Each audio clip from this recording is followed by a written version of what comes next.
I heard the words of Mr. Wrestling 3 in regards to our championship match on December the 29th, and only one question comes to mind, and that's, how dare you?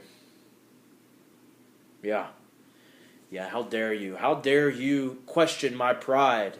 How dare you question the pride of John Skyler? How dare you question my pride as the PWF Universal Champion? You see, I'm sorry. I'm not some fly-by-night guy that took up pro wrestling yesterday as a weekend hobby, and I'm sorry I'm not some ex-NFL football player that was handed a deal, that was handed a contract, and was told, here, why don't you try professional wrestling? No, I eat, sleep, and breathe professional wrestling.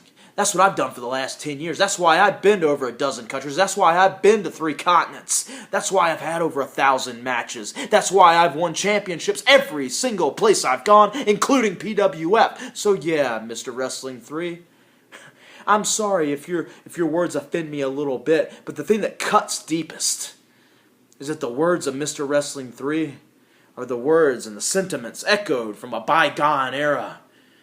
Old grizzled veterans of the past that sit on their high horse at home and they gripe and they complain about how everything's different and how everything, because it happened 30 years ago, was better, and how the guys of the new generation, guys like myself, have no idea what we're doing, right? We're a bunch of green guys playing professional wrestler, right?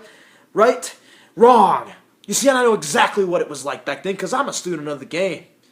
Okay, I know about the bad habits of the veterans of the past like Mr. Wrestling 3. I know that none of you guys saved your money. You don't have a dime to live off of. That's why you have to wrestle until you're 60 and 70 years old, because you have nothing. You have nothing to fall back on. I do. I'll never have to do that.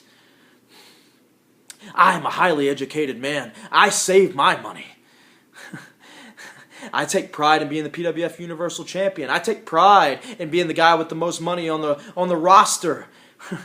And now, Mr. Wrestling 3, you and your bad habits, just like everybody else that paved the way, that paved that road, right, for guys like me.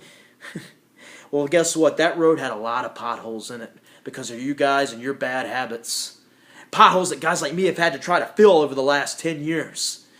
You guys left an industry in shambles, and guys like me, we've had to pick the pieces back up and put them back together again. So I guess this is where, as the PWF champion, I try to talk the people into the building for December 29th, right? I try to sell tickets to Hashimoto Hall, the house that John Skyler built. Well, like I said, I am a student of the game. I know all about Mr. Wrestling 1, Tim Woods.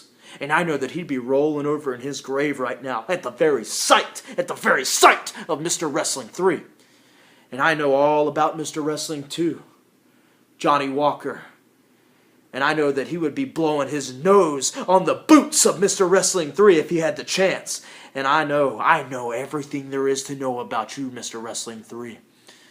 And I'm going to expose you for what you are on December the 29th. I'm going to expose you in between those ropes. I'm going to expose you in Hashimoto Hall for the fraud that you are behind that mask. The mask that's nothing more than a hand-me-down gimmick.